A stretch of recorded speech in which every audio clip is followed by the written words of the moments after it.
Hello. Hi, Welcome to the show, Danielle. How are you? I am doing well. How about yourself? I'm doing well. Thank you for joining me. No problem.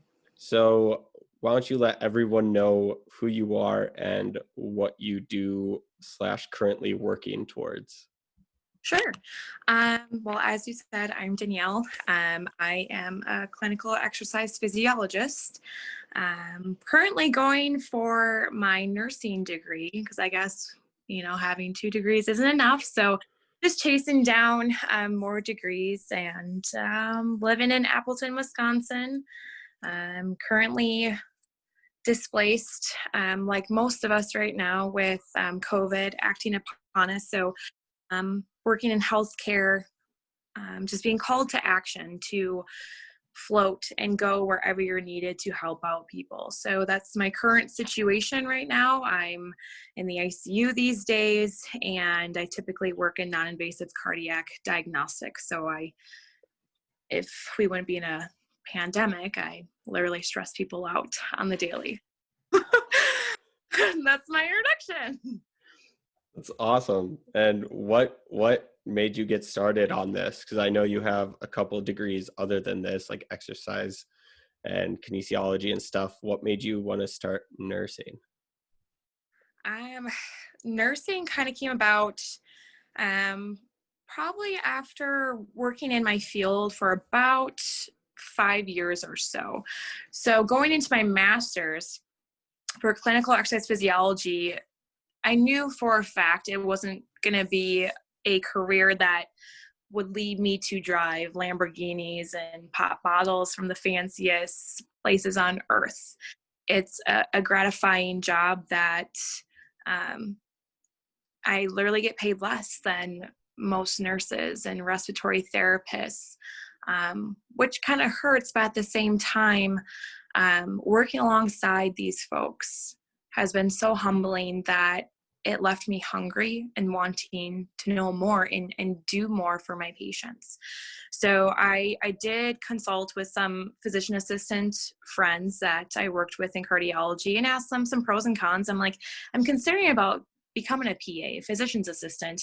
Can you tell me a little bit more about it? And after talking with them, I was like, that's not what I want to do. Versus, I've worked alongside nurses and I enjoy them so much, and the profession itself, kudos to them. So I was like, it makes most sense to complement my current specialties with nursing. So I already have my desired field. I work in cardiology. So why not build upon that edifice and help patients more and more with developing more skills? So that is why I'm in nursing. There we go. Yeah. And how have you found it helpful now, seeing as we've been going through a pandemic for a solid year? Um, what are the differences that you found in the last year compared to what other people have told you that how their nursing school went? Um, I have friends that are RNs or family that are RNs and EMTs, and they're like, yeah, this is crazy. Our jobs are normally not this insane right now. Yeah. Um, it has been so humbling and amazing to see how adaptable nurses are to adapt to adversity in a time of crisis. Um, Literally, a lot of the terms you hear in healthcare are derived from war, and it's true. Like, you're thrown into the trenches, and there were days where it felt like you were given, a slingshot and some flip flops and told, okay, go to battle, and we did it. And I look up to these healthcare providers, whether they're nurses, doctors, even housekeepers. You look up to, or not housekeepers, you know what I meant, like cleaning people. Yeah. Like, you look up to these people so much, and you make it work. With school, we didn't get to have clinicals because of just the safety of going to long-term care facilities. It didn't make sense to have all these students trampling through these places. So we did simulation. There was a lot of virtual learning, and it was hard. There were so many days, I'm not going to lie, where I was like, I don't know if I can do this, and this sucks. And my biggest fear for my own classmates and myself was, how are we going to be able to have bedside manner? How are we going to be able to actually interact if all we're doing is playing with these simulations and doing all this? This doesn't seem right. But my technical college I go to, Fox Valley Technical, they made this experience amazing. And it's not easy. I can't imagine being a teacher. They adapted and took all their lessons plans and shredded them up and said, all right, we're gonna make this work for them. And they did. They delivered. They spent countless hours and nights and made sure that we were hitting the modules and making sure that everyone was keeping up to par as much as possible. They were so gracious and flexible to our schedules, because a lot of us were working. We were getting called because a lot of us have other jobs in healthcare while consecutively going to school. So I'm astonished and so proud of all the teams out there. I'm really, really humbled to be a part of a group that is so dynamic and supportive. The amount of emotions that we've gone through and policy changes, and we just, hold each other up, hold each other to a standard, look out for each other. It's the tiny things, So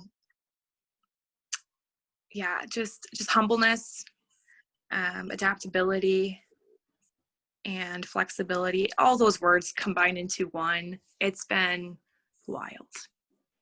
I bet. And are things like getting better over there now that people have been able to like adapt and learn what works, what's not working? Are you guys seeing like any difference like a few months after dealing with everything? Or are you guys still learning every day what you guys could do to be even better? Every day is something we're learning, because that's just microbiology. It's changing, milliseconds. That's microbiology. It's unfolding at the speed of life, and we think we have a hold of it, but we're just barely skimming the surface. And that's the thing about these viruses. I literally call them little terrorists, because constantly figuring out things and manipulating things faster than what we could even expect. And they're sneaky little devils. So to understand them and then to predict what's going to follow afterwards, it's tricky. And that's also why I love science. It's a constant game of like, okay, how can we like figure this out? How can we solve this? So though there's some things that are pretty under control, we're still trying to find what is the best possible solution. And that goes in saying that we also have to take in consideration the patient, the full entire patient scenario.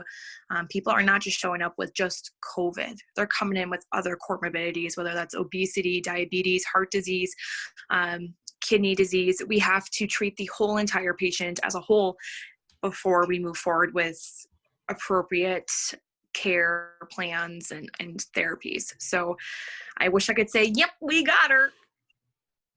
Every day it's changing. That's how it is. Well, at least you guys are learning, because if you're not, then eventually like you just wouldn't be able to do anything. Mm-hmm. So where did your journey start? Like, obviously not life. Like every time I ask if it's a dude that I ask, they make the joke well, but like journey for health and well-being, nursing, stuff like that. Okay, that was gonna be my question. Like, where are we going? Like, what emphasis? Okay, so for health and fitness, I think that all began, like probably like the 7th grade.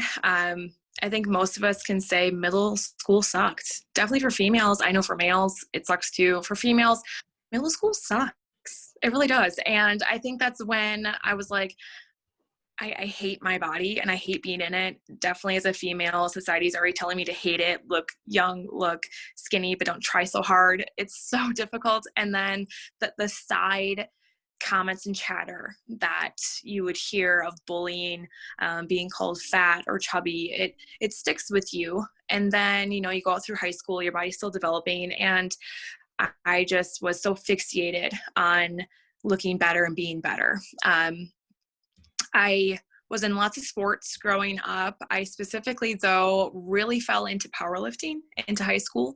That's where my competitive came through and where I learned to, excuse me, really appreciate muscles and how strong I can be without having to look pencil thin, that being strong is good. Um, so that's where the whole passion behind weightlifting and fitness kind of began.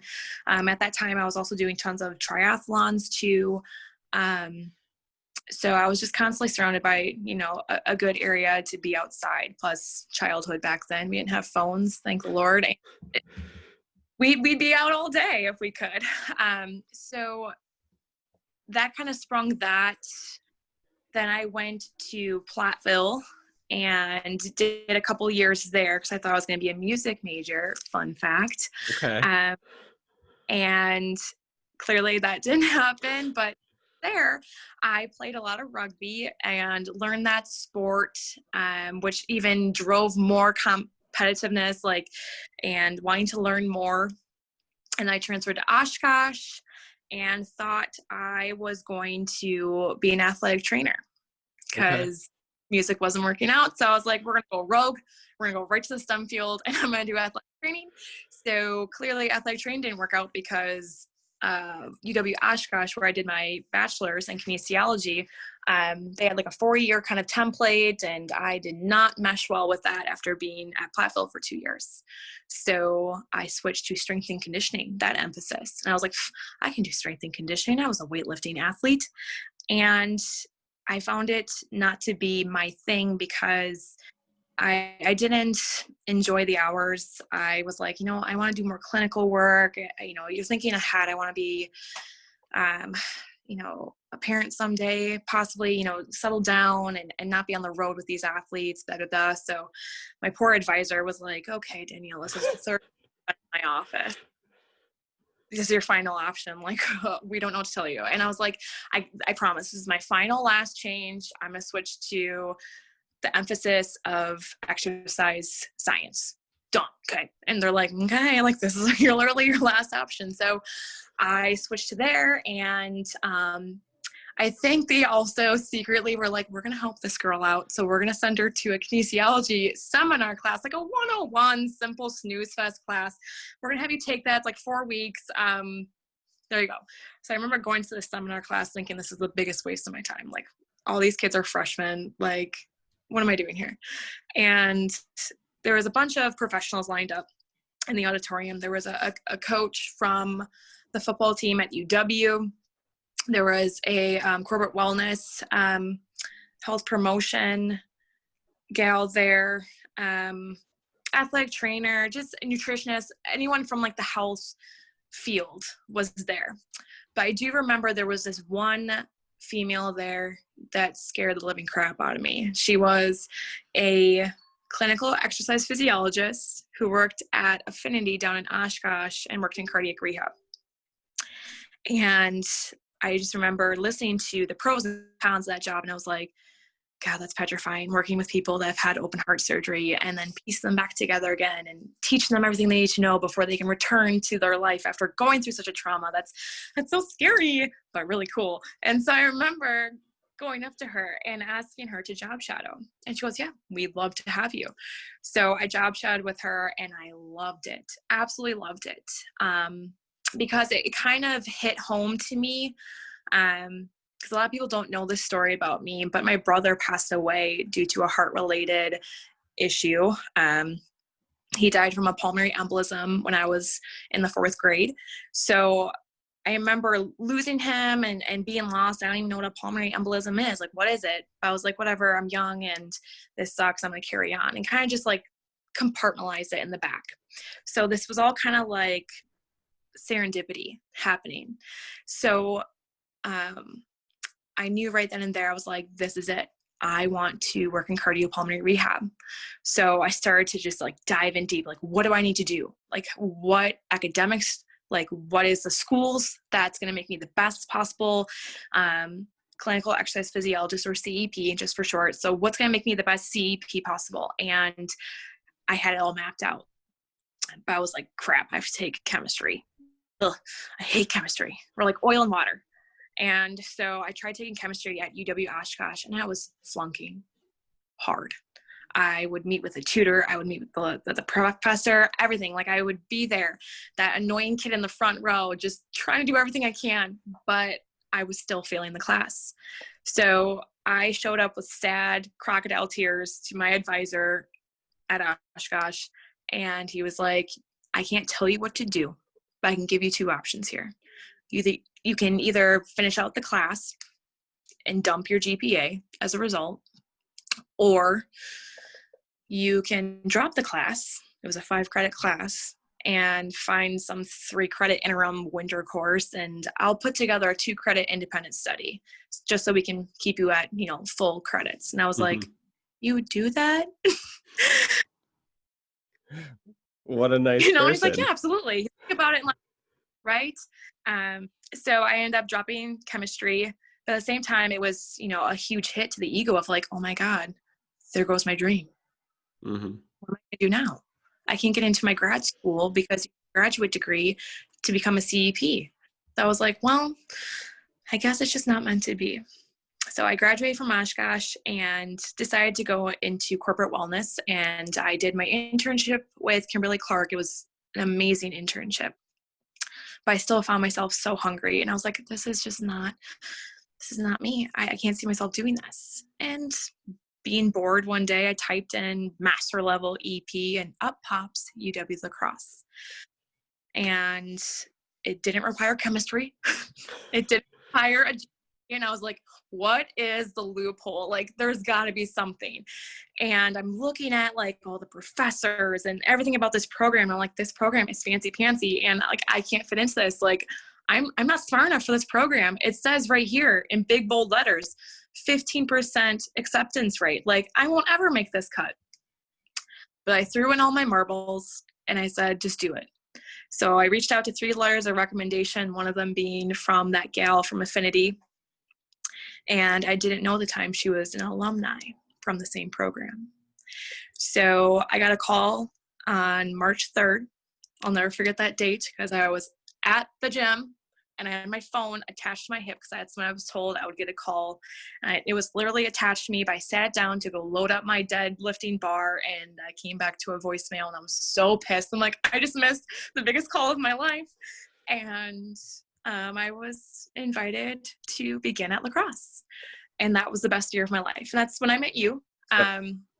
So I did my master's there, and at the finale of defending my thesis and passing, I was given the opportunity to go anywhere I wanted for my internship. And I was like, well, hell's bells.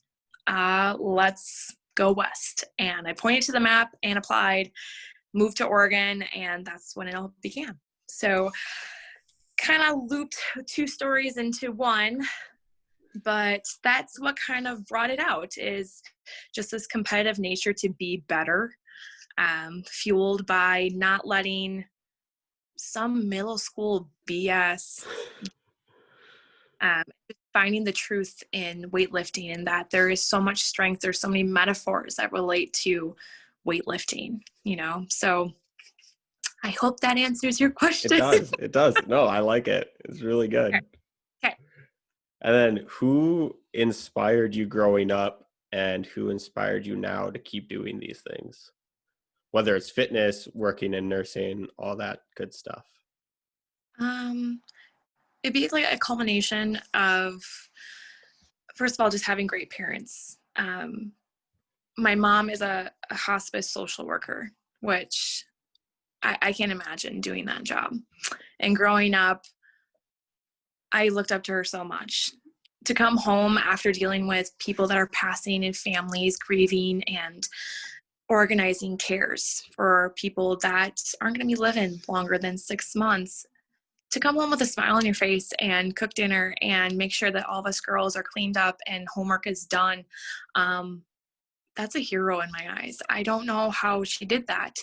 Furthermore, my dad was like Mr. Mom. He did the best he possibly could raising 3 girls while my mom would work full time because my dad was self-employed. And he would quiz us girls every morning with our spelling bee. hence why I'm a grammar Nazi. So he made sure that everything was done and did his best to cook meals. And I guess I turned out right. I just glow in the dark sometimes. But the biggest person I think that I get a lot of my influence from is my grandmother on my mother's side. Just the biggest influencer ever. Raising 5 children and having the farm, tobacco farming, milking, pig farm, everything, and then going to school and getting your master's and teaching. I don't know how she did that. My grandmother is one of those stubborn Norwegians that I think most of us Wisconsinites can probably point out in a crowd.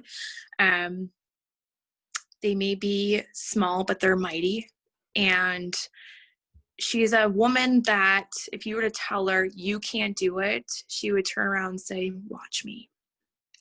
So just having a good, strong foundation. Just I'm trying to put words together because there's so much that has been derived from just my family. And I also make sure that I surround myself with really positive people as well that add substance to my life. They're not just fillers. They're not just pennies or quarters, you know? So like yourself, like, you know, you are attracted to people that bring out the best in you. And over time, as we age, I think you've probably figured this out too. Most of us can probably relate to this, that your inner circle gets smaller. And it's scary, but it's also very, very normal and healthy to do. So yeah, that's my influencers. Awesome. And Hmm. gotta get your grandma on the Instagram. Just make her an Instagram and just write all of her posts for her. Right. That'd Like, be awesome. I'll make my little brother do it, seeing as he's still 17 and almost 18, 17. I feel he's 11 years younger than I am. So Okay. Okay. yeah. So we'll make him do it. He's on top of all the things. The technical gadgets. Yeah. Okay. Yeah. TikTok and everything. Wonderful. So what lessons have you learned? Okay. Instead of just what lessons, top 3 lessons you've learned over the last year or 2 that you think could help somebody who is maybe having a hard time dealing with what's going on right now, or maybe stuck in the same shoes you used to be in before now. What do you think you could share to like help them? I would say top 3 things. First is you're worthy. No matter what, you can be having the worst day ever or the best day ever, but just always remember that you are worthy. 2 is that you have purpose. Um, it's really easy to compare ourselves and to knock ourselves down. Um, just the society that we live in, we're constantly comparing ourselves to others and trying to fit into this mold. Doesn't exist. You're worthy and you have purpose. Doesn't matter, honey. Move forward. Third would be keep fighting. Don't you dare ever give up. I've had to tell myself that I don't know how many times, whether it's training, whether it's just this terrible pandemic, is to keep freaking fighting. And whether you're crawling forward, you're rolling down that hill and collecting speed, or you're waddling, you're moving forward. You're lapping everybody on the couch. Just keep fighting. It will get better. It may not seem like it today, tomorrow, weeks, months, years from now, but it does. I feel like when life really feels to be meeting us with resistance, or that life is just really knocking us down to our knees, take some time to be face down in the arena, because you know what? There's something magical happening that you don't know it yet. It's happening. But in the meantime, continue to fight. Know that you have purpose and that you are always worthy. Those are my top 3. Awesome. Mhm. That's awesome. What are some of your future plans?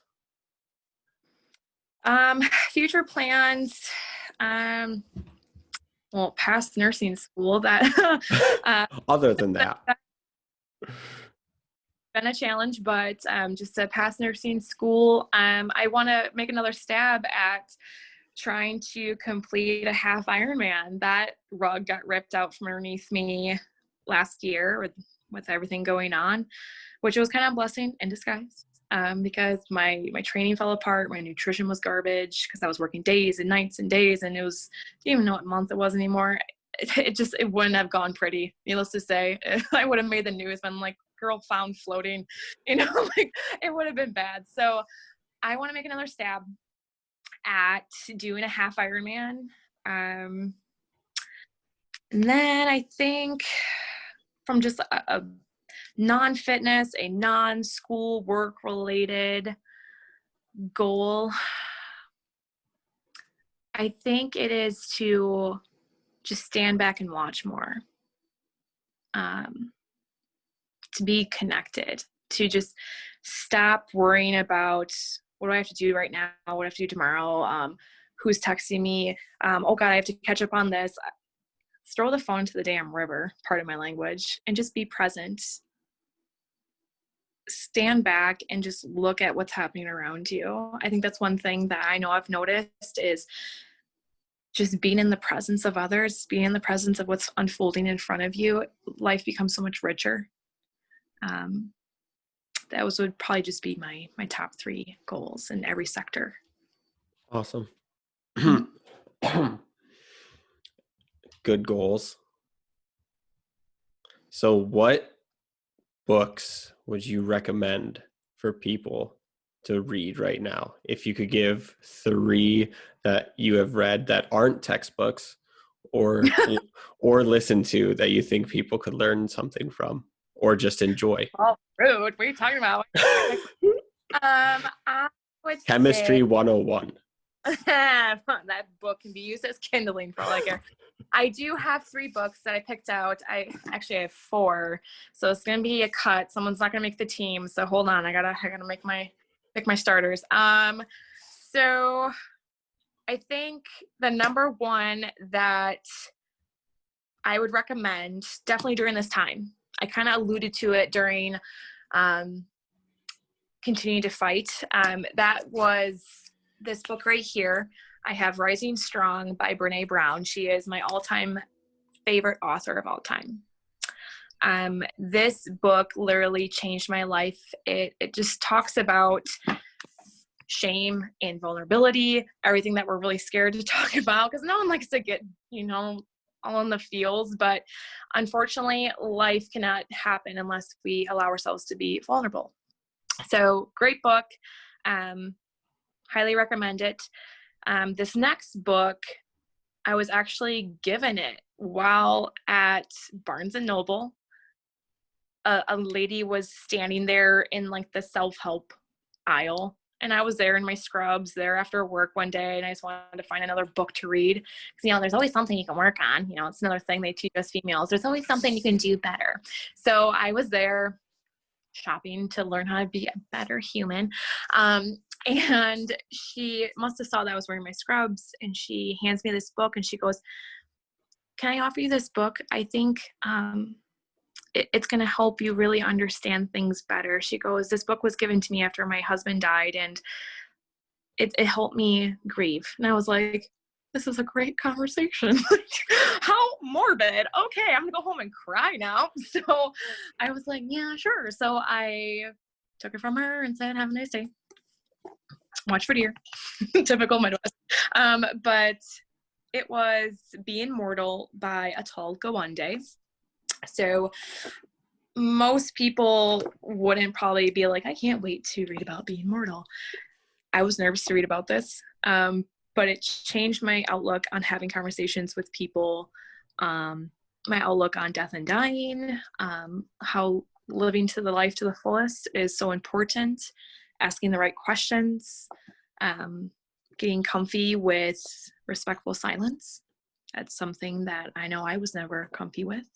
So, yeah, a lot of the Western society, we don't like to talk about death and dying. We like to tiptoe around it and be like, we're going to go talk about Uncle Peter's really good time. He grilled a good steak. Like we like go completely rogue and it spooks us, and that's fair. It's not a good time, but it brought me a lot of closure and has helped me actually have some really great conversations with my patients and their families, and also just move through this pandemic better. So to move on a more happier note, the last book I would recommend, and probably most of your followers have read this book or heard this book, it has flown off the bookshelves because it just hits you right where it needs to.